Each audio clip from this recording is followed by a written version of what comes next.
আমার নাম আনুষা ইসনাত। আমি সপ্তম শ্রেণীর ভৈরব শাখার একজন শিক্ষার্থী। নাবিলার বাবা একসময় চলে আসলো। নাবিলা তার বাবাকে নিয়ে তার বাসায় গেল।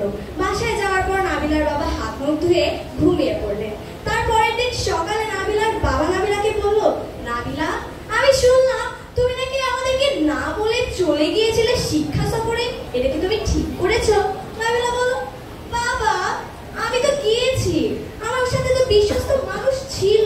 বাবা, তোমরা কেন এমন করছো আমার সাথে? আমি কি কোনো ভুল কাজ করেছি? তার মা ওপাশ থেকে গর্জন করে বলল, অবশ্যই তুমি অবশ্যই ভুল করেছো। তুমি এভাবে কেন আমাদেরকে না জানিয়ে অন্য কারোর সাথে চলে যাবে? তুমি আমাদেরকে জানাতেও পারবে। এরকম করলে কিন্তু আর তোমাকে আমি কোথাও যেতে দেব না।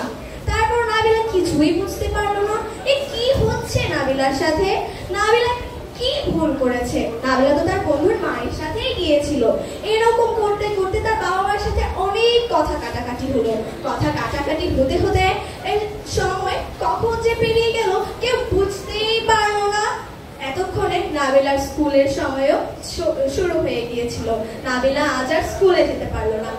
তার বাবা অফিসে চলে গেলেন কাজে, মা চলে গেলেন তার স্কুলে। নাবিলা বসে বসে ভাবতে থাকলো, আচ্ছা আমি কি করেছি? আমার অপরাধটা কি? সবাই আমাকে এত বকছে কেন? আমি তো আমার বন্ধুর মায়ের সাথেই গিয়েছিলাম।